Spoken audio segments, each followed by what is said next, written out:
Welcome to Advanced Solutions How-To session. Today's session will cover how to add a new room, Part 1, Room Information within Room Reserve. Let's begin by signing into the staff side of the room reservation system. You will need to know your administrative password for today's session. So here in the password box, I will type in my administrative password, and I could either hit the Enter key on my keyboard, or I could do a simple click over the Login button here. Once the room reservation system opens, it will open up to the home page. Within the home page, you are able to make modifications to many areas within the system. For instance, you have your reservation maintenance, you have setup, settings, quick view, and reports. Now, because we have the administrative level, we do have access to the setup as well as settings. If I hover over other items in the toolbar, such as reservation maintenance, reports, room setup, and system settings, you will see under those drop-downs that it is the exact same items that we have in the box on the home page. If I needed more information about the actual program, I would select the About from the toolbar. And as you can see within the About, it will give me information about what version I'm on, the vendor, support, website, and manuals.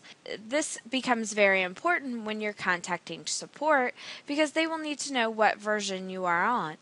Let's begin by coming over to Setup and choose Room Configuration. Once I open up my room configuration, you will see that my page is basically blank.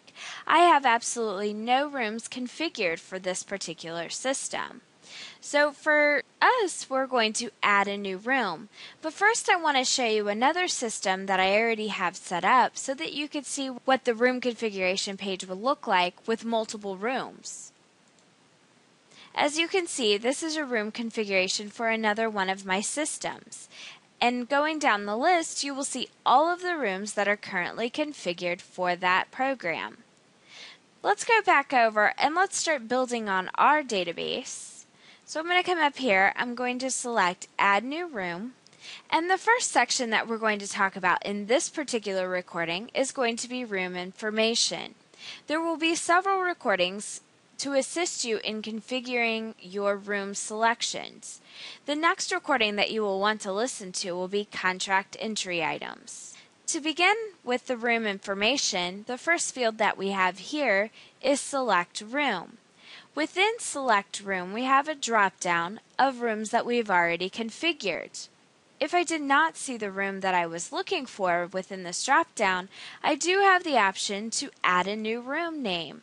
Once I select this, I will be brought to the Location List Maintenance, where I could enter in a new room location. So for instance, I could type in Storytime Carpet and select Save. Now that item will be added to my list for me to select. The next field that we have in our room information would be the Contact Form Template.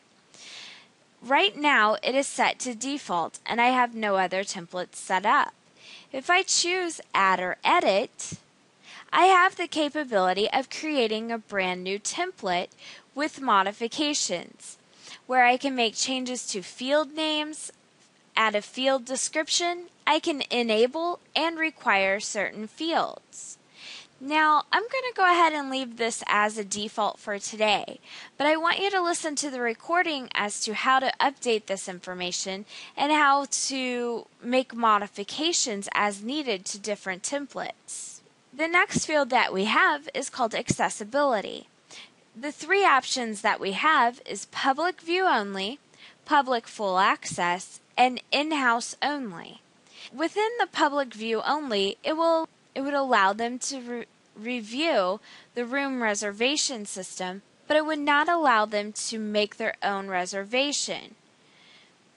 The Public Full Access would give the patrons the access to come in and reserve their own rooms. The In-House Only would only allow the in-house staff to view and to make reservations for the patrons. I'm going to go ahead and leave mine on Public Full Access. The next option that we have is Enable Reservation Limits.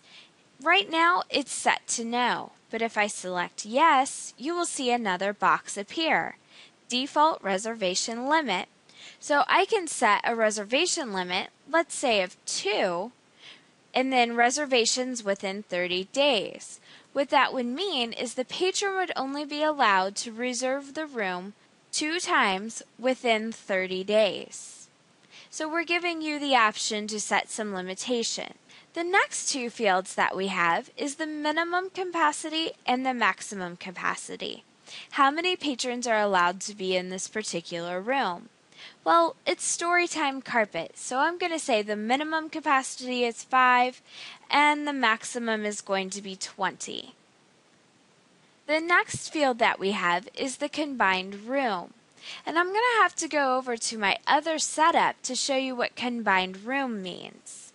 Over here, in our other room configuration page, where we already have defined different rooms, you will see Community Room A and B, and then I have Community Room A and Community Room B. The idea behind this is these 2 areas are probably within the same section of the library and maybe partition a dividing wall, and that dividing wall can be removed, making that all one big room. So if I come into this Community Room A and B and look at the field that we were just talking about, the combined room, you will see is marked yes. And then it opened up another field for select rooms to combine. And as you can see, Community Room A and B are both selected. So when the patron comes in and they want to do a combination of those 2 rooms, they will only be able to select the time frames that meet both of those room criteria. So if someone has already booked out A for 1 o'clock but hasn't booked out B, they would not be able to reserve the combination of A and B because Community Room A has already been booked. Let's go back over to our new room configuration and continue talking about the other features that we have under room information. We have 3 ways of defining fixtures and equipment in your rooms. The first way that you see here is called standard fixtures. Then we have standard equipment, and I'm going to jump down, even though it's in the next recording, to available equipment.